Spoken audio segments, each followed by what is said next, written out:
Bien, buenas tardes. Buenas tardes y bienvenidos. Soy Luis Palenzuela, vicepresidente del Colegio de Médicos de Córdoba, y como vicepresidente de esta institución es un placer darle la bienvenida en este acto de la Asociación Española de Médicos, Escritores y Artistas. Es un honor que de nuevo un colegiado de nuestro colegio, como lo hiciera en el pasado mes de septiembre, don Bernabé Galán, entre a formar parte como miembro numerario de la centenaria asociación, lo que indica la estrecha relación que vincula siempre nuestra profesión médica a las artes y del mismo modo, la necesidad que tenemos los médicos de este vínculo, muy íntimamente relacionada con esta profesión. A continuación, y sin más, para no dilatar el acto, voy a dar paso a la doctora María del Carmen Fernández Jacob, que es presidenta de la Semilla. Muchas gracias y espero que el acto sea intenso.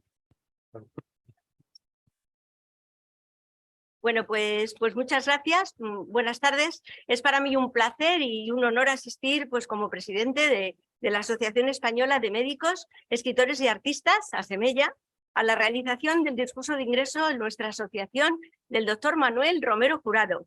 Bueno, ante todo, quiero darle las gracias, sobre todo al vicepresidente del Colegio Oficial de Médicos de Córdoba por su cordial acogida y por haber puesto a nuestra disposición todos los miembros para la celebración de esta ceremonia de ingreso, que es un acto que tiene mucha tradición en ASEMELLA y que es algo que la distingue desde muy antiguo. En el mes de septiembre, igual que ha comentado el doctor, en el mes de septiembre tuve la suerte de estar aquí, también en Córdoba, para la lectura del discurso de ingreso del doctor Bernabé Galán Sánchez, que fue un acto muy entrañable y del que guardo un muy buen recuerdo. Y yo creo que algo debió de salir muy bien, porque han pasado unos pocos meses y aquí estoy de nuevo para presidir otro discurso de ingreso en ASEMELLA. Por lo tanto, nuestra asociación va creciendo de día en día y esto significa un gran estímulo para mí y para todos los miembros de la actual Junta Directiva. Bueno, desde luego, volver a venir a Córdoba, esa Córdoba lejana y sola, de la que habla García Lorca en su canción del jinete, es para mí, como ya dije la otra vez, un regalo, porque disfrutar y poder pasar el tiempo en el patio de los Naranjos o poder estar con sus gentes de carácter tan amable y acogedor, es algo que siempre me ha fascinado. Y por ello, un poco como os comenté la otra vez, sin saber por qué, siguiendo un impulso interno, tengo que volver periódicamente a esta ciudad de Córdoba, que es tan querida para mí. Y precisamente el presidir ASEMELLA me ha proporcionado la alegría de tener que regresar de nuevo tan pronto. Esta tarde todos vamos a tener la fortuna de poder escuchar la lectura del discurso de ingreso en nuestra asociación del doctor Manuel Romero Jurado, titulado El proceso creativo del artista más allá de la neurociencia. El doctor Romero Jurado es un médico artista, escultor, humanista, con el que vamos a tener la suerte de poder contar a partir de hoy en ASEMELLA como asociado de número. Y bueno, quiero aprovechar también la oportunidad que se me brinda en este acto para animar a todos los compañeros médicos de Córdoba con inquietudes humanísticas a formar parte de ASEMELLA. Esta asociación, un poco para que la conozcáis todos, surgió hace ya mucho tiempo y su finalidad es que a través de ella los médicos podamos adentrarnos en esas fronteras mágicas y misteriosas que unen la ciencia con el arte, de las que ya hablaba el doctor Marañón. De nuestra asociación formaron parte auténticos referentes de la medicina y las humanidades, científicos como Santiago Ramón y Cajal, humanistas como el propio Marañón o Pedro Laín Entralgo. Y a partir de ahora vamos a intentar unir esta tradición tan antigua con la adaptación a los tiempos actuales, para poder ser una asociación moderna en la que el principal objetivo sea el desarrollo humanístico de los médicos. Por eso aprovecho de nuevo la ocasión que se me brinda hoy para deciros que desde la actual Junta Directiva de ASEMELLA, que yo ahora presido, estaremos encantados de recibir a todos los compañeros del Colegio de Córdoba que tengáis inquietudes literarias, pictóricas o musicales.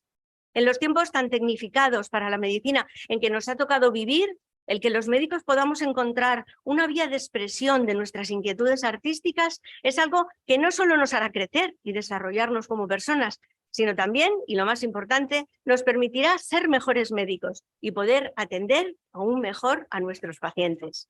Y ya sin más, cedo la palabra al doctor Manuel Montero Pérez Barquero, que es gran amigo del doctor Romero Jurado, que va a hacer su presentación. A continuación, el doctor Romero Jurado leerá su discurso, que será contestado por nuestro asociado de número en Córdoba, el doctor Bernabé Galán Sánchez. Así que nada, muchas gracias a todos, muchas gracias por escucharme, buenas tardes a todos y cedo la palabra al doctor Montero Pérez Barquero.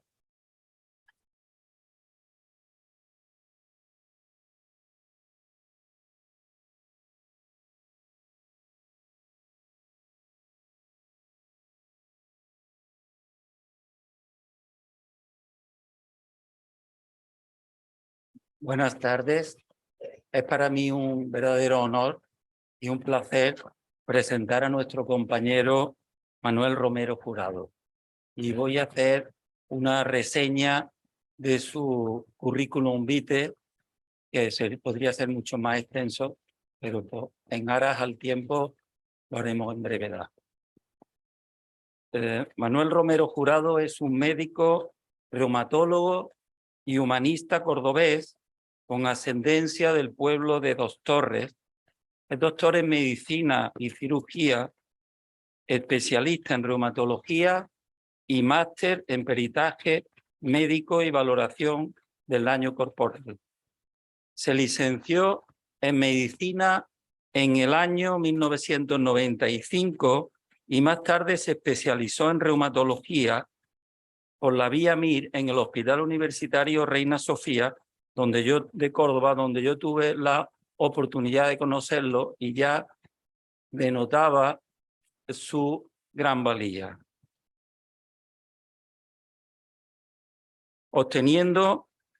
Alcanzó el grado de doctor en medicina y cirugía por la Universidad de Córdoba, obteniendo la máxima calificación sobresaliente cum laude por su tesis Análisis evolutivo de una población de pacientes con conectivopatía indiferenciada. En el año 2018 obtuvo el título de máster en evaluación del daño corporal y peritación médica por la Universidad de Barcelona. Desde el año 2002 hasta el 2018 desempeñó su labor profesional como médico reumatólogo en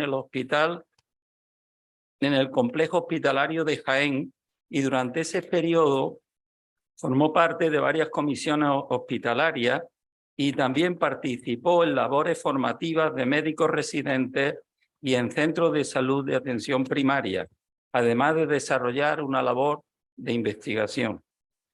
Actualmente, y desde el año 2018, compagina su labor como jefe de servicio de reumatología del Hospital Quirón Salud de Córdoba con la gerencia de la empresa Reumar Medicine y la actividad asistencial en la clínica reumatológica y valoración del daño corporal que lleva su nombre en Córdoba. Entre sus méritos destaca una amplia producción científica, habiendo sido director de una tesis doctoral, participar en la publicación de varios libros, una decena de artículos científicos y más de 100 comunicaciones a congresos nacionales e internacionales, además de ser miembro de la Sociedad Española de Reumatología y de la Sociedad Andaluza de Reumatología. A su labor de reumatólogo se le une otras actividades y reconocimientos, como haber sido pregonero de las fiestas y ferias patronales de Dos Torres, Córdoba, en honor a San Roque en agosto de 2016. Ha sido galardonado con el Premio Doctoralia Award en 2017 como reconocimiento al reumatólogo más destacado y valorado de España, en opinión de pacientes y profesionales. Distinción también con la Medalla de Oro al Foro Europeo Cum Laude en 2018 en la ciudad de Oviedo, que se otorga a personalidades de la sociedad civil que han destacado por su profesionalidad, europeísmo y humanidad, o por su capacidad de emprendimiento y liderazgo. Y más recientemente, en octubre de este año, es nombrado, de 2022, es nombrado aspirante a socio numerario de la Asociación Española de Médicos, Escritores y Artistas ASEMELLA, que es el acto de admisión que nos trae aquí. En el ámbito de la divulgación de la medicina, destaca la creación del aula de información y prevención médica de la clínica Reumar Medicine, una iniciativa que parte con la intención de crear un espacio dedicado a la información, prevención e interacción activa entre los pacientes y los diferentes profesionales de la medicina. Artista y humanista, su obra es polifacética, habiendo dedicado una gran parte de su vida a su gran pasión, la pintura, sin olvidar la música y el amor al saxofón. Y además le ha dado tiempo a tener 8 hijos, yo no me lo explico, verdaderamente. O sea que todo lo hace a lo grande. Entre su obra pictórica destaca más de un centenar de pinturas que se debaten entre el expresionismo abstracto, el cubismo y el surrealismo. Ha expuesto en la Casa de la Cultura de Dos Torres, Córdoba, en agosto de 2016, y autor del cartel taurino de la Corrida Centenario del Nacimiento de Manolete, que se celebró en Cabra, Córdoba, en marzo de 2017. Ha sido galardonado en abril de 2018 con el premio de pintura por su obra Oxímoron, en el marco de las 23 Semana Cultural Galena organizada por el Colegio de Médicos de Córdoba. Algunas de sus obras están expuestas en el aula de Información y Prevención Médica de la Clínica de Córdoba y en el Centro de Interpretación y la Casa de Cultura de Dos Torres en Córdoba. Otra de las facetas artísticas es la creación y el diseño de la marca española de joyería y prendas de vestir Pop Bull, cuya figura y fuente de inspiración es una de sus pinturas, un toro de color inspirado en el expresionismo abstracto y el cubismo. En el año 2021 siente curiosidad por la escultura y realiza su primera obra, Prometeo, escultura de barro y alambre que hace referencia de forma simbólica al mito griego de Prometeo. Representa de forma alegórica al hombre actual, esclavo de la dictadura digital y del que, si se puede, verdugo de sí mismo, su condena, la frustración, la tristeza, el dolor y el cansancio. En octubre de 2022 resultó ganador del concurso para la ejecución de la obra escultórica urbana Fusión, en el contexto de la edición contemporánea Rural 2022, iniciativa del Ayuntamiento de Dos Torres, con la colaboración de la Fundación Provincial de Artes Plásticas Rafael Botti. La obra arquitectónica Fusión, inaugurada en 4 de noviembre de 2022, es considerada como su obra prima, una mega escultura de acero cortén y acero inoxidable brillo, espejo de las dimensiones que son 2.510 centímetros por 1.900 por 1.300. De la forma alegórica, es una representación simbólica de la naturaleza e identidad de un pueblo. La fusión de un pueblo con su tradición, la tauromaquia.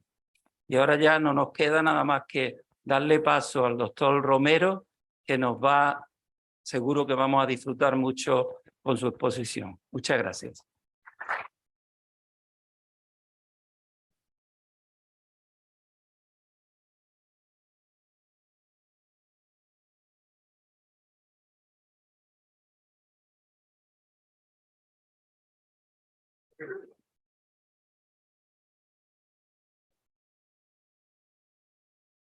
Yo ya no sé si después de las palabras de Manuel Montero quedarme o irme, porque yo creo que han sido un poco muy exageradas y con mucho cariño. Voy a coger mis gafas, porque si no tengo mis gafas no veo dónde he puesto yo mis gafas. Pues la verdad es que en primer lugar, buenas tardes a todos. Estoy un poco abrumado por tantas personas queridas que se reúnen aquí hoy conmigo y que se reúnen y es en cantidad y calidad. Y la verdad es que estoy algo emocionado, bastante emocionado, porque no me esperaba tanta gente, tanta afluencia de gente. Y bueno, pues recibo con todo mi corazón y con un fuerte abrazo a todos porque superan mis expectativas con mucho. Pues nada, empezamos. En primer lugar, ya digo buenas tardes a todos. Agradezco al ilustre Colegio Oficial de Médicos de Córdoba y especialmente a nuestra presidenta, la doctora doña María del Carmen Arias Blanco, que se ha excusado y no ha podido estar hoy aquí presente. Y en su lugar está el vicepresidente Luis Palenzuela Rodríguez, vicepresidente del Colegio de Médicos. En todo momento, el Colegio de Médicos de Córdoba me ha brindado toda la disponibilidad para organizar este acto. También agradezco a Semella, la Asociación Española de Médicos, Escritores y Artistas, y especialmente a su presidenta, la doctora María del Carmen Fernández Jacob, y a toda su junta directiva, el haber tenido a bien admitirme en esta valorada y prestigiosa institución que cuenta con el aval de fomentar y difundir los valores humanistas de aquellos médicos dotados de especial sensibilidad, el médico artista. Del mismo modo, agradezco al doctor don Manuel Montero Pérez Barquero, presidente emérito del Colegio de Médicos y actualmente vocal del médico senior y responsable de las actividades culturales del Colegio de Médicos de Córdoba, por su amabilidad y sus cariñosas palabras. Y, cómo no, al doctor Bernabé Galán Sánchez, socio numerario de Asemella, expresidente o presidente también emérito del ilustre Colegio de Médicos de Córdoba, por aceptar mi invitación a contestar este discurso, que seguro nos va a enriquecer con su contestación y va a aumentar más aún nuestro grado de conocimiento y sabiduría. También agradezco la presencia de todas aquellas personas asistentes y espero que a través de estas palabras se despierte en todos nosotros el espíritu creativo y artístico que todos llevamos dentro.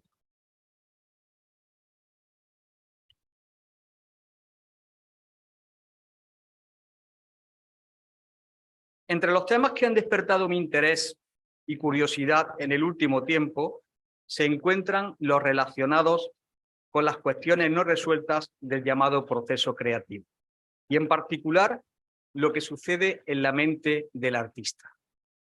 Si bien hoy día, y gracias a los avances técnicos, disponemos de multitud de artículos y publicaciones científicas que describen con extremado rigor el funcionamiento del cerebro creativo, y a través de las pruebas de imagen, como las que se obtienen a través de determinadas pruebas, como la resonancia magnética funcional o bien la tractografía, somos capaces de identificar cambios en las redes neuronales y sus conexiones, ofreciéndonos una visión real y en directo de lo que sucede en nuestro cerebro cuando creamos.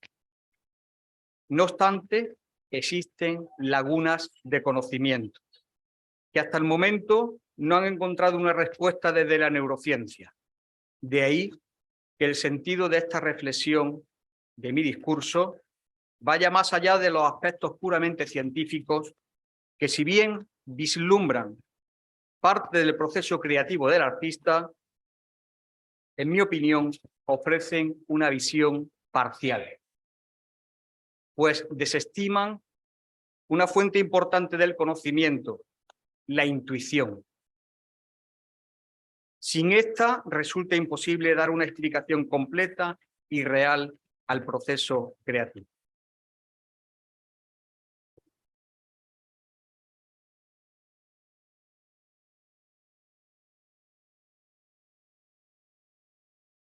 Desde el nacimiento de la filosofía, los grandes pensadores griegos ya planteaban cuestiones sobre el proceso creativo y sobre todo la capacidad de crear o la actividad creativa. ¿Cuál es el germen de la creación?, se preguntaban. ¿De dónde nace la capacidad de crear? ¿Dónde se ubica la musa que ilumina al creador artista? ¿Qué es la inspiración? Y sobre todo, ¿se crea o se copia lo ya creado?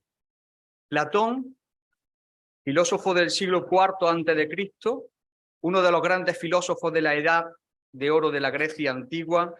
El proceso creativo en sí y su resultado era solamente una copia para él. No le daba mucha importancia a los aspectos artísticos. Era solamente una copia de la realidad percibida por los sentidos, que ni mucho menos plasmaba la verdadera esencia del auténtico, que él situaba fuera del mundo sensible, en el mundo de las ideas. En este sentido, el producto de la creación humana resultaba meramente un proceso mimético, nada original y procedente de lo que sus sentidos percibían y, por tanto, una burda imitación de la realidad. Cabe preguntarse, ¿es el proceso creativo del artista un simple acto limitado a su cerebro? ¿Y es el resultado de múltiples reacciones neuronales electroquímicas que se basan en recuerdos y vivencias? ¿Es solamente una creación cerebral la creatividad del artista, evocado por recuerdos, por vivencias, y todo es química? ¿O en cambio hay algo más, una esencia inspiradora que trasciende y va más allá del mundo de los sentidos del que hablaba Platón?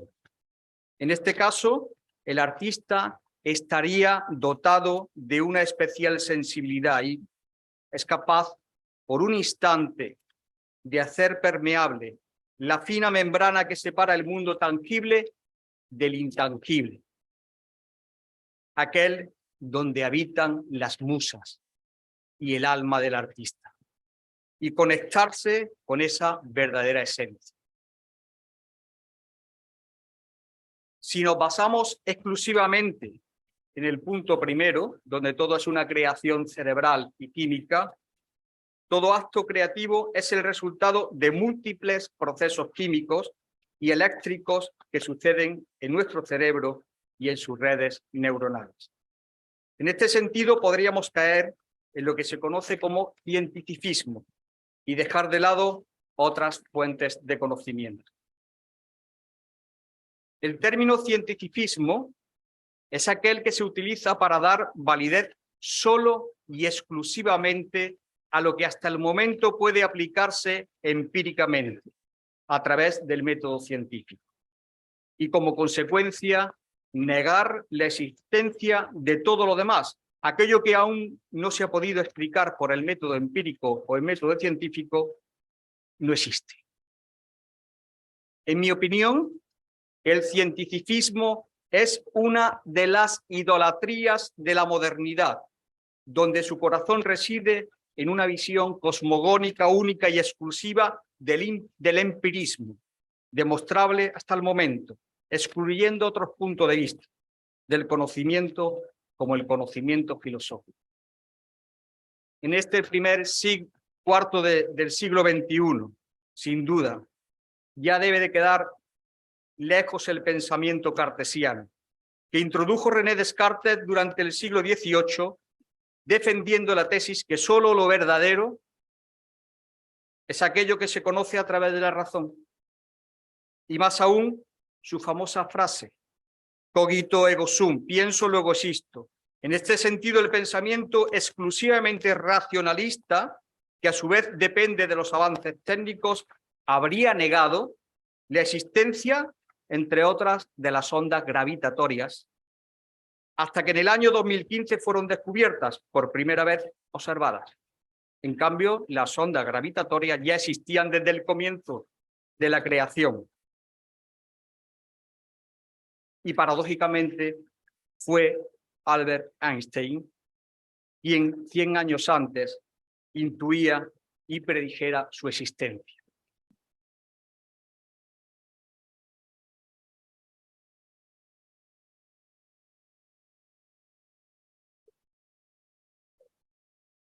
Opino y defiendo que ciertamente existe una forma de conocimiento que complementa a la razón. Tal como diría el filósofo francés del primer cuarto del siglo XX, Henri Bergson, ganador del Premio Nobel de Literatura en el año 1927 y considerado el filósofo de la intuición. Es otra manera de llegar a la verdad, es la intuición. cuyo propósito básico es la defensa del fenómeno creativo y no reducir todo a la cuña inquisidora del positivismo, corriente filosófica que considera, por tanto, se me ha escapado un folio, que no sé por dónde está. Aquí está, no pasa nada. Corriente filosófica que considera que el único medio de conocimiento es la experiencia comprobada y verificada a través de los sentidos. Voy acompañando con algunas de mis obras pictóricas por si alguno se siente un poco aburrido y puede evadirse contemplando alguna de mis pinturas. Queridos amigos y compañeros, os invito a subiros al tren que nos adentrará en un apasionante, aunque pequeño recorrido que nos hará reflexionar sobre lo que acontece en la mente del ser humano, en el que se conjugan dos aspectos peculiares, la humanidad y el arte. Antes de ponernos en marcha, debemos tomar algo de alimento y cargar nuestras mochilas de provisiones, y aunque no es el objetivo fundamental, considero necesario al menos adquirir algunas nociones básicas sobre conceptos como qué es la neurociencia o la neurociencia cognitiva. El término de neurociencia cognitiva aparece de la confluencia de neurociencia y psicología cognitiva. Podemos definir la neurociencia como el campo del conocimiento encargado del estudio del sistema nervioso, desde un punto de vista estructural y de sus estructuras y fisiopatológicamente cómo se comporta. Y cuando se integra la psicología cognitiva con la neurociencia, aparece el término de neurociencia cognitiva, adquiriendo esta la capacidad de interpretar en parte el comportamiento humano. Pero ¿esto es suficiente para explicar por qué crea el ser humano? ¿Por qué el ser humano siente la necesidad de crear y plasmarlo en una obra artística? Pienso que no. Pienso que no es suficiente. Actualmente, y a pesar de los avances en neurociencia, aún siguen sin resolverse cuestiones básicas sobre el proceso de creación o creativo y sobre todo lo referente a la problemática conceptual y la connivencia entre cerebro, mente y alma. En este sentido, y desde mi visión particular, la mente no es un órgano, es etérea, es incorpórea, intangible, es inmesurable y se encuentra sujeta al cambio. Es el puente entre el microcosmos y el macrocosmos. En el lenguaje platónico, entre el mundo sensible y el mundo suprasensible. Ahí se sitúa la mente. Es el lugar en que, sin ser físico, lo inconsciente se hace consciente y lo material racional, donde habitan las emociones, toman forma los pensamientos y se asientan los conflictos. El hombre sufre cuando es capaz de hacer racional algunos sentimientos irracionales y lo lleva a la mente. En cambio, ¿el cerebro qué es? Es un órgano, es la materia, es el matraz alquímico, el lugar físico donde se producen las reacciones electroquímicas de las redes neuronales, conectando al cuerpo y sus sentidos con la mente del artista. Y el alma, ¿qué es el alma? ¿Realmente existe el alma? Hay muchas personas que no creen en el alma. Yo sí creo en el alma.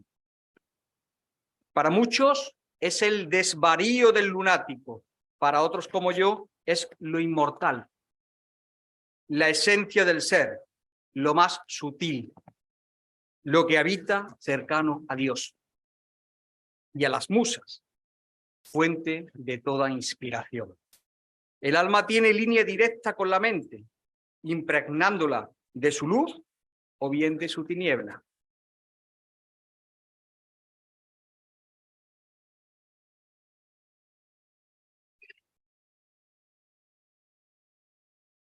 ¿Y qué es el artista?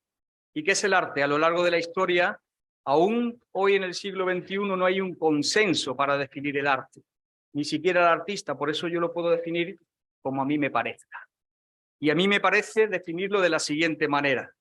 Para mí el artista es el ser humano dotado de especial sensibilidad que cuenta con el beneplácito de Dios para llenarse de su esencia y transmitirla como belleza al mundo de los sentidos. Ese es el artista para mí. Es un ser capaz de hacer llegar la belleza suprema, la más cercana al alma, al mundo material, para ser contemplada y admirada. Y su obra es el arte, capaz de despertar sentimientos contradictorios que van desde la tristeza a la euforia, de la ira a la calma, desde el desprecio a la admiración y desde lo siniestro a lo más sublime, y hacer surgir en ocasiones una alabanza al Dios creador, que diga, como dijo Daniel, al igual que en el libro de Daniel bíblico, lo hicieron los tres jóvenes, Ananías, Azarías y Misael, entonando el canto, criaturas todas del Señor, bendecida el Señor. Y también lo hizo el rey David en el Salmo 150, todo ser caliente alaba al Señor. Qué bonito que alguien, al ver una obra de arte, exclame agradeciendo al Creador. En el artista, por un instante, se hace permeable la fina membrana que separa lo inconsciente de lo consciente, lo tangible de lo intangible, desconectándose de la realidad, porque el artista cuando crea, y aquí hay artistas, se desconectan de la realidad, pierden el sentido. Es decir, el artista que pierde el sentido es capaz de hacer trascender al que contempla su obra. El arte es, por tanto, en el sentido más poético, la obra creada por el artista, impregnada de la esencia de la belleza más sublime, que procede de su alma, y a su vez inspirada por Dios, el único creador. Y su corte, las musas.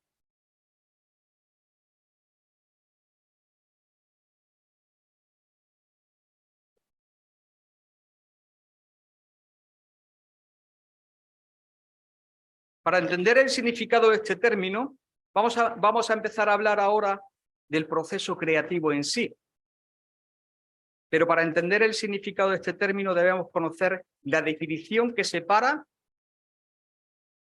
de las dos palabras que lo forman, la de proceso y la de creación. Si buscamos en el diccionario de la Real Academia Española el significado de estas dos palabras, encontramos diferentes acepciones. El proceso sería el conjunto de fases sucesivas de una forma natural o de una operación artificial. ¿Y la creación qué es? Es la acción de crear o efecto de crear algo de la nada. Esa es la definición más auténtica de crear. Pero hay otra definición que es la obra de ingenio o de arte o artesanía muy laboriosa y que revela una gran inventiva. Entendiendo este proceso, si lo aplicamos lo estrictamente posible, solamente atendiendo a lo que el diccionario de la Real Academia Española dice sobre estos dos términos y escogiendo las acepciones más adecuadas, podríamos definir el término proceso de creación o creativo como el conjunto de fases en el marco de un orden cronológico. Pero, a su vez, podemos introducir algunos matices. El proceso creativo, para que sea realmente creativo, tiene que crearse algo de la nada. Recordemos en este caso un pasaje bíblico del Génesis, Génesis 1:1. En el principio creó Dios el cielo y la tierra. Este es el verdadero creador porque lo hizo de la nada.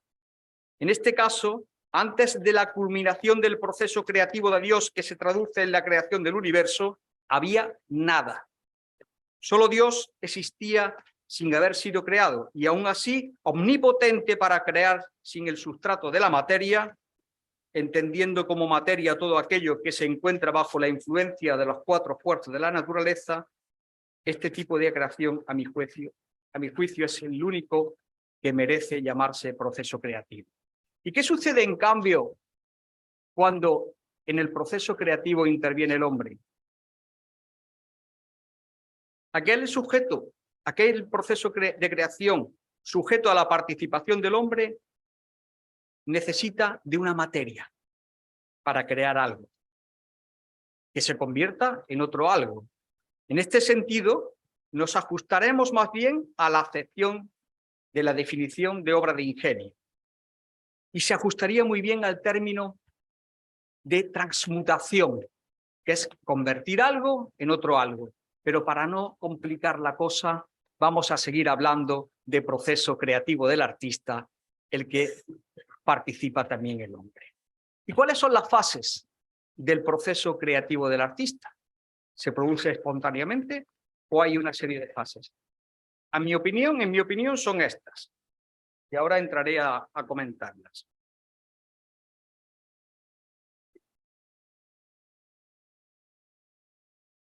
Al hablar de los diferentes pasos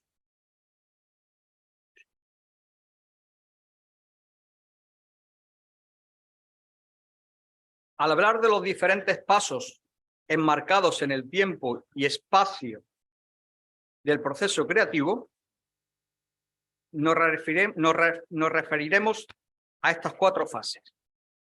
Aunque existen muchos modelos que describen las diferentes fases del proceso creativo, quizás el que más se ajuste a la intención de esta disertación es el descrito por Graham Wallas.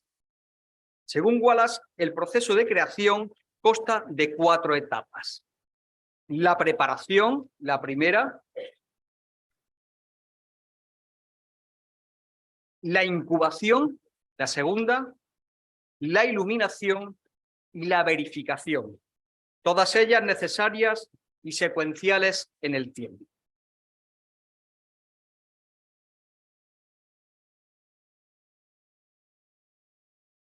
Primera fase, la preparación del proceso creativo.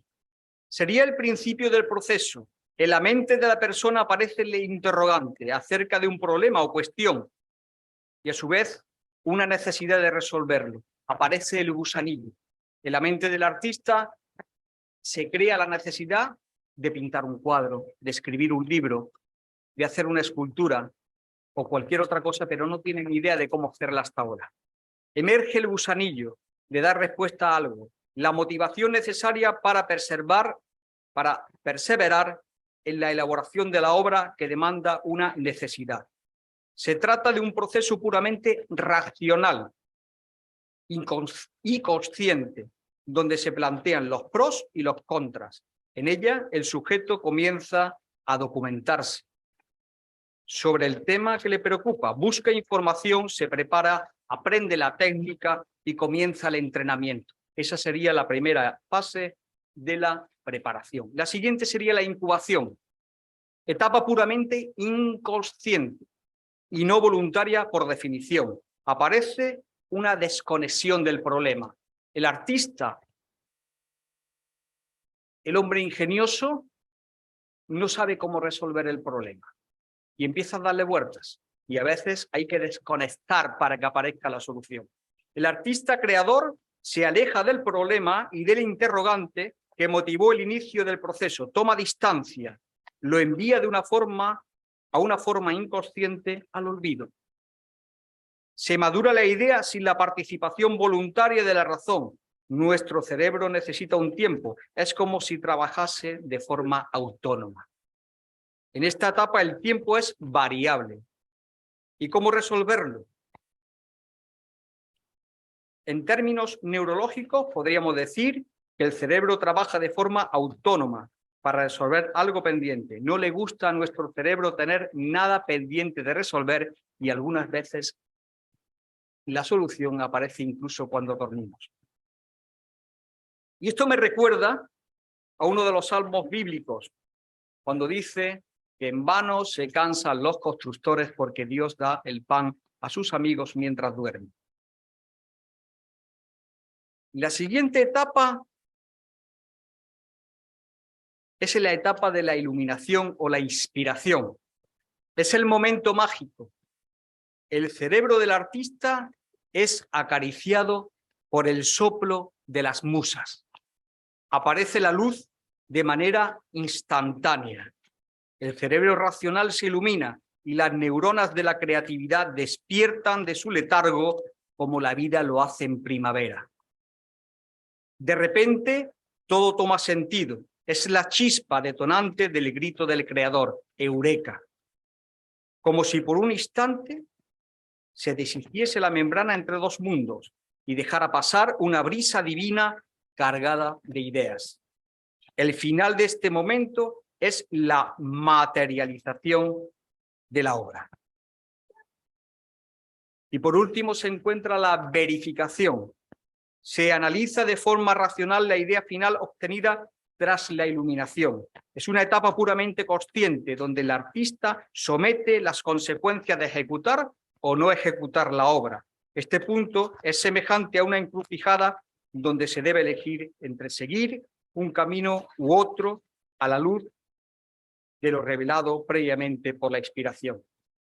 En este momento yo decidí seguir con la realización de esta obra.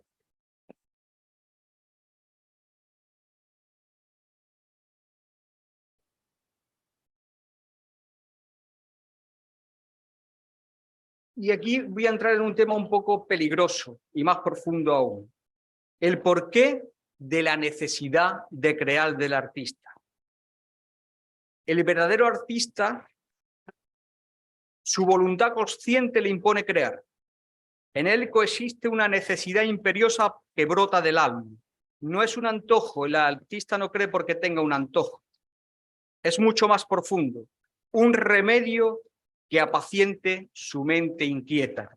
O quizás la necesidad de justificar su propia culpa, la que emana de una condena permanente de satisfacer su ansia de ser. ¿Es por tanto la creación del artista un acto de vanidad cuya intención sea satisfacer el ser y crecer su ego? Puede ser. Y en tal caso, su fin último es pura vaciedad, tal como decía el Salomón el rey, vanidad de vanidades, porque todo es vanidad. Pero en mi opinión, la mente del artista no descansa, más aún huye de la simplicidad y monotonía de la vida mundana, y muy lejos de los que caminan sin sentido consciente, ajenos a la preocupación más allá de llenar el vientre y saciar su sed. La mente del artista es en muchos casos, caos sufriente y la cuna de un conflicto, el que se produce en la mente del artista. Y si no hay conflicto, no hay arte. Su mente es el campo de batalla de una lucha entre dos ejércitos, el del Eros y el del Tánatos, entre la pulsión de vida y la pulsión de muerte. Su mente es a veces enajenada y en el sentido más metafórico esquizofrénica, donde el término medio no existe. Su extremada sensibilidad a las emociones le hace pasar saltando las matices de la luz a la tiniebla, del gozo al sufrimiento y del amor al odio, y del dolor al consuelo. En muchos casos es un verdadero caos con necesidad de ser cosmos. Un desequilibrio carente de armonía en búsqueda de la ansia mesura. Sin duda, la vía de escape del artista es la creatividad y su obra. Necesidad y necesaria y vital para conseguir este equilibrio, que yo llamo equilibrio dinámico, que es un estado flexible, fluido, permeable, maleable, que oscila entre dos límites, pero sin romper la balanza. Pero ¿cómo conseguir este estado?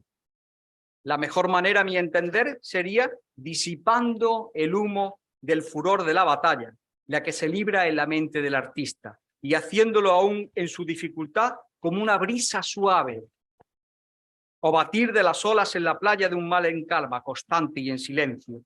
Es, en lo posible, no esperar a la gran explosión, el Big Bang, que si bien puede ser creativa, materializándose en una obra sublime, también evocando la lava de un volcán en erupción, puede seguir otros derroteros catastróficos. El artista debe dejar escapar su creatividad de una forma constante, fluida, para que esté en armonía y no retener su creatividad. Pero el artista no elige, es víctima de su condición, de sus genes, de su educación, de su entorno, de sus frustraciones, y no siempre es libre de optar por la manera más serena de liberar sus emociones. Siempre puede elegir, no siempre puede elegir, liberar pequeñas dosis de vapor y dejar fluir y convertirlo en arte. El verdadero artista no crea cuando quiere, y mucho menos cuando se lo imponen, sino más bien cuando es necesario y vital para alcanzar ese estado de equilibrio. El artista siente el impulso y la obligación que se hace consciente de una necesidad vital de supervivencia. La no creación para el artista va ligada de la muerte óntica, ontológica, de la que hablaba Heidegger, la muerte del ser, que es vivir sin vivir.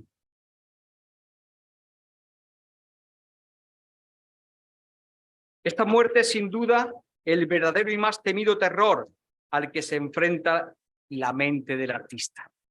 En cierto modo, el artista es inconscientemente existencialista. La no creación es el alimento de su muerte, y todo aquello que limita la posibilidad del acto creativo adopta para él la forma de un verdugo. En mi opinión, la creación artística es el resultado del conflicto que acontece en la mente del artista. Y si no hay conflicto, no hay arte. Una lucha entre la pulsión de vida, eros, y la pulsión de muerte, tánatos. En términos nietzscheanos, una batalla entre lo apolíneo y lo dionisíaco. Lo apolíneo representa la perfección, el equilibrio, lo racional, la mesura, la cordura. En cambio, lo dionisíaco sería el desorden, la embriaguez y el desenfreno de los sentidos. Y por último, muy concreto ya, ¿qué situaciones o factores condicionan la capacidad creativa? La capacidad creativa del artista se puede potenciar o limitar. Solamente voy a nombrar por encima algunas circunstancias que pueden limitar la creatividad del artista. En primer lugar, la planificación, pero la planificación excesiva. Las reglas, los dogmas, el encasillarse en una determinada línea, el tenerlo todo planificado, porque el artista, el verdadero artista, tiene que dejar fluir, tiene que dejar esa improvisación, esa providencia, a que todos estamos llamados para vivir felices, abandonarnos. Otra limitación del artista es el juicio. El juicio es la capacidad de emitir y juzgar a cualquier persona, porque el que juzga parece como si se rompiese el nexo o la fluidez de inspiración que viene de Dios. La tercera posibilidad sería el fanatismo y todos los ismos. El que es fanático en cuanto a su obra no es capaz de abrir la mente, contemplar la obra del otro artista, porque cree que lo que él crea o la tendencia que él sigue es la única realidad. Y por último, sería el mercado del arte. Desgraciadamente, vivimos en una época donde el arte se ha desvirtuado y está sometido a las galerías de arte, a considerar arte algunas cosas que para uno no son tan arte.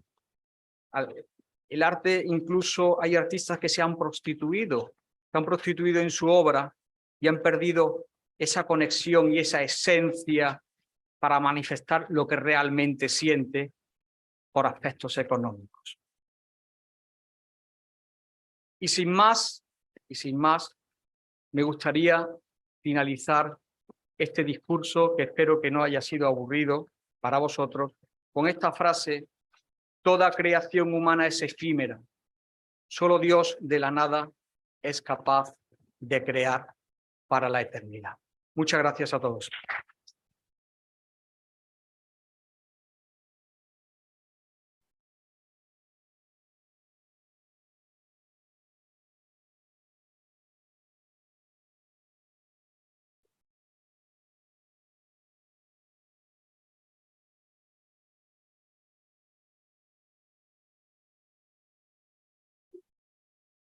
Buenas noches, saludo a todos los presentes y os doy la bienvenida y agradecimiento por acompañarnos en esta noche tan especial, especialmente para el doctor Manuel Romero. Para mí es un honor contestar el discurso de ingreso en Asemella del doctor Romero, Manuel Romero Jurado, a quien quiero agradecer y felicitar. Agradecerle el hecho de haberme escogido para dar contestación a su discurso, pero también quiero felicitarlo doblemente por sus facetas vitales tanto como médico, así como artista, viendo su megaescultura Fusión, que acabamos de ver, expuesta permanentemente en su pueblo de Dos Torres y ganadora del Premio Contemporánea Rural 2022, he de reconocer que me impresionó tanto como cuando hace años vi en Potes, Cantabria, el monumento al médico rural. Como sabéis, muchos de ustedes, pues yo soy médico rural, encantado de serlo, y vivo en un pueblo y he continuado viviendo durante toda mi vida, ¿no? Quiero comenzar mi contestación con unas palabras suyas, que son las últimas las que están aquí puestas, ¿no? Toda creación humana es efímera. Solo Dios de la nada es capaz de crear para la eternidad. El proceso de creación, bien sea mediante la palabra, poesía, novela, teatro, imagen, cine, fotografía, formas materiales plásticas, pintura, escultura, arquitectura o piezas musicales, o bien como resultado de investigación científica o artesanal, es semejante al acto de procreación: dar vida, iluminar, alumbrar algo nuevo. De esta forma, la creación artística o científica y la procreación biológica tienen muchos puntos en común y confrontan al ser humano siempre con el misterio de la vida y con la perdurabilidad de la misma. Por lo que podemos pensar que cualquier autor lo que pretende con su obra es perpetuar su memoria a través de su creación. El doctor Romero despierta en su discurso nuestra curiosidad en busca de respuestas e interrogantes que se plantean en la mente del artista durante el proceso creativo. La creatividad, además de asociarse a lo artístico, es muy importante para el bienestar de las personas y en su adaptación al entorno, y da solución a problemas cotidianos, a descubrir algo nuevo o incluso a pensar de manera diferente a lo preestablecido. Don Manuel se hace la pregunta de si el proceso creativo es un mecanismo puramente físico, derivado de una tormenta neuronal que se produce en el cerebro del artista, o es algo mixto donde a lo físico se añade otra influencia que desconocemos. Desde Platón, que consideraba el proceso creativo como una copia de la realidad percibida por los sentidos, se ha evolucionado a pensar que el hombre es capaz de crear algo nuevo, preguntándose de dónde viene su verdadera inspiración creativa. Hay varias teorías para dar respuesta al acto creativo. Ya lo ha comentado él, ¿no? Se puede tratar de un acto de creación de nuestro cerebro mediante reacciones neuroendocrinas ayudadas por vivencias y experiencias anteriores, pero también puede que provenga de un mundo no percibido por nuestros sentidos, algo intangible que no podemos demostrar científicamente. Unas y otras teorías, incluso la cuántica, coinciden en aspectos tales como que para crear son precisas combinaciones de ideas, motivación, equilibrio, desestructuración de lo viejo para dar paso a lo nuevo. Esto es, del desorden pasar al orden, un encuentro entre la idea y la forma que a través de la organización de los elementos de la idea se verifica si ésta funciona. Precisamente la teoría cuántica sobre el proceso creativo propone que se trata de una cadena jerárquica de encuentros de las modalidades cuánticas y clásicas de la personalidad: información versus comunicación, inspiración versus transpiración e idea versus forma. La intuición, de la que nos ha hablado, fuente fundamental de conocimiento, es considerada por Henry Bergson y Arthur Koestler como resultado evolutivo de los instintos y es entendida como conciencia inmediata. Bergson la convierte en un método que se propone determinar las condiciones por las cuales podemos considerar la veracidad de los problemas. La intuición, esencia de lo verdadero, no engaña nunca. Tiene una acepción en nuestro diccionario que refuerza el constructo creatividad. ¿Cuál es la percepción íntima e instantánea de una idea o de una verdad que aparece como evidente a quien la tiene? Nuestro nuevo asociado describe poéticamente los tres entes que influyen en el proceso creativo: cerebro, alma y mente. El alma, como inmortal y sutil esencia del ser, inspira directamente a la mente, impregnándola de luz o tiniebla, según el estado en el que se encuentre la persona, y provoca en su cerebro una serie de reacciones de las que como resultado emerge un proceso creativo. Sería muy interesante conocer la génesis de una obra desde su inicio, rastreando su proceso creativo, rectificaciones, cambios, modificaciones, contradicciones, ambigüedades, etc., desde el principio hasta el fin, que no son sino la suma, la sucesión de breves empeños, de pasos parciales, incluso de arrepentimientos que lo han ido haciendo posible, como escribió Antonio Muñoz Molina en su artículo El talento de la derrumbe. La creación del artista es una pulsión, lo ha dicho don Manuel, entre la vida y la muerte, entre Eros y Thanatos, y según Nietzsche, entre lo apolíneo, representado por la perfección, el equilibrio, lo racional, la mesura, la cordura, y lo dionisíaco o el desorden, la embriaguez, el desenfreno. Este conflicto entre vida y muerte tiene una válvula de escape que es la creatividad y es necesaria para conseguir su estabilidad, disipando la presión de la batalla que se libra en la mente del artista, que según Crystal Goff es la clave para optimizar el proceso creativo. También Wallace, en su teoría de la incubación creativa, nos dice que el descanso y la pausa son esenciales para que nuestra mente obtenga los mejores resultados. Pero el verdadero artista, como nos ha dicho, no crea cuando quiere o cuando se lo imponen, sino cuando alcanza ese estado de equilibrio condicionado por sus genes, por su educación, por su entorno y por sus frustraciones. Por ello, le es necesario liberar esa presión que se le ha ido acumulando en su cerebro, fruto de la efervescencia de reacciones en sus sinapsis. Con imposiciones se pierde la relación con el exterior, deja de estar ahí, deja de ser y de poder ser. Después de recopilar datos, es preciso dar un descanso al cerebro para que la mente reorganice la información, asocie las notas anteriores, las sintetice y ordene y las complete. Aquí la mente inconsciente trabaja libremente, sin restricciones, con la información recibida. La capacidad creativa del artista se puede potenciar, frenar o limitar dependiendo de múltiples factores de los que nos ha hablado él, que le afectan como persona: filosóficos, morales, éticos, religiosos, sociales e incluso físicos, aspectos, dolencias, etc. O factores materiales que lo pueden convertir en ocasiones, como nos ha dicho, en un mercenario del arte. Tampoco benefician la capacidad creativa los fanatismos, los paradigmas, los posicionamientos, los juicios, prejuicios, excesiva planificación o programación de lo que se quiera hacer, sin dar libertad a la imaginación a tener nuevas ideas. Durante la primera fase de Wallace, la preparación, recopilando datos, se ejerce la capacidad de encontrar múltiples soluciones y para ello no debe haber ningún tipo de obstáculo para que nos permita llegar a la segunda fase, a incubar. Incubar de manera inconsciente las ideas que han ido emergiendo en su mente, interiorizando el problema y descartando las ideas no viables. Aquí podemos introducir la idea de Dietrich, que opinaba que los sueños, el descanso, la relajación y la meditación son una fuente inmejorable de ideas creativas. Como ejemplo, Paul McCartney encontró Yesterday en uno de sus sueños y también Mary Shelley, gracias a una pesadilla, creó a Frankenstein, o Stephen King, sus novelas de terror. Y antes de llegar a la tercera fase, Rodríguez Muñoz coloca otra que denomina intimación, en la que la persona creativa presiente que una solución está próxima, que va por buen camino, que la solución está a la vuelta de la esquina. Las sinapsis ya han realizado su función. Ahora llega la iluminación, el eureka, como nos ha comentado. Surge la inspiración. Las ideas subconscientes y no relacionadas entre sí se unen de repente y llegan a nuestra conciencia. Pero también se puede dar el caso de la disociación de Kessler, proceso por el cual ideas no relacionadas pueden establecer conexiones, estableciendo dos planos de pensamientos incompatibles y opuestos. La última etapa es la verificación, la confrontación con la realidad. La respuesta ideal ha de adaptarse al mundo real, y si no es así, hay que corregirla. Tanto Kant como Schopenhauer coinciden por distintos caminos en la importancia de la voluntad y libertad del artista, pero siempre estando atentos al mundo que les rodea. Perdón.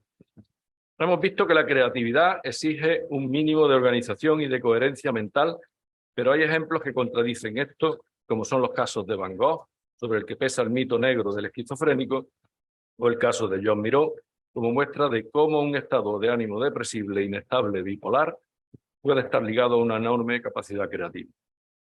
Quiero terminar con algunos interrogantes que me han surgido acerca de la creación del mundo, leyendo el discurso del doctor Romero y de algunos textos relacionados con el mismo. Leer la Biblia es, para mí, leer poesía, que da noticia de la grandeza del Creador y su obra. Perdón, voy a dar un poco de agua que me va a dar paso.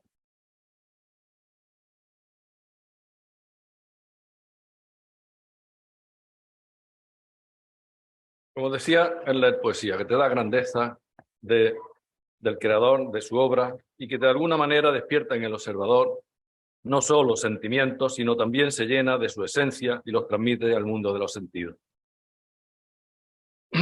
Nuestros conceptos son abstracciones obtenidas de la experiencia del mundo que nos rodea. Si nuestra experiencia del mundo cambia, cambiarán también los conceptos con los que elaboramos la interpretación de nuestra experiencia espiritual. Las experiencias más habituales del macrocosmos están cambiando nuestra comprensión de la realidad, aunque nos cueste entenderlo y la física cuántica se empeñe en explicárnosla. Algunos científicos creen que el universo no existe hasta que lo observamos. El universo ha existido miles de millones de años antes de nuestra existencia, si bien, como dice el doctor Romero, su creación por un ser supremo se escapa al espacio y al tiempo y no está sometido a las leyes físicas.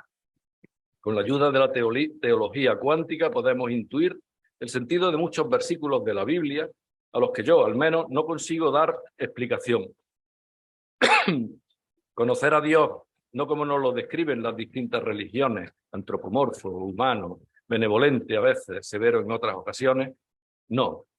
Lo que va tomando sentido para mí son las características que en los textos sagrados de las religiones definen la naturaleza de Dios como ser supremo, creador del universo, salvador de la humanidad, y además la omnipresencia, la Trinidad, la omnisciencia, la omnipotencia, ser eterno, de naturaleza incorpórea, infinito, único y alguna que otra acepción más. Las 4 consonantes que en hebreo definen la palabra Dios, Yahvé, expresan un verbo que significa a la vez pasado, presente y futuro.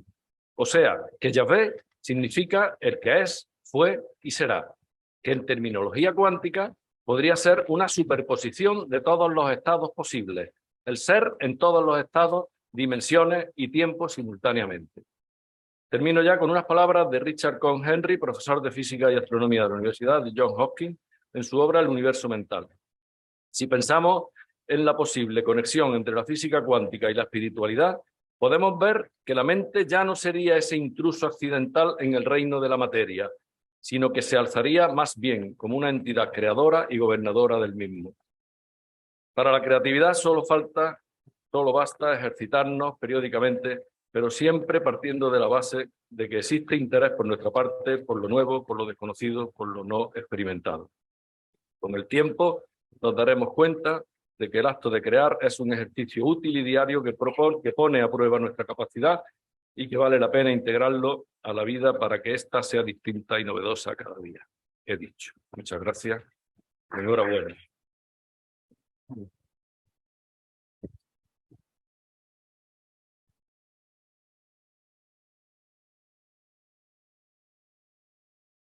Bueno, pues ya finalmente me cabe el honor de cerrar este acto, este discurso de ingreso tan extraordinario en Asemella, dar las gracias de nuevo al Colegio de Médicos de Córdoba por acogernos y bueno, pensar que seguro que en poco tiempo tenemos otro nuevo discurso. Aquí es para nosotros un placer poder estar aquí. Dar la enhorabuena al doctor Manuel Romero Jurado por su filosófico, profundo e instructivo discurso. También al doctor Manuel Montero Pérez Barquero por su cercana presentación y al doctor Bernabé Galán por su certera respuesta. Y bueno, nada más decir que hoy es un día muy especial para Asemella porque desde ahora contamos entre nuestros asociados con un médico humanista de la categoría del doctor Romero, con el que esperamos pues tener una estrecha y cercana colaboración. Además, estoy segura que tanto él como el doctor Bernabé Galán se ocuparán de que Asemella crezca en Córdoba y que yo deba regresar a esta ciudad que tanto amo, pues de nuevo muy pronto. Así que nada, para cerrar ya el acto, me gustaría hacer entrega del diploma que señala al doctor Romero Jurado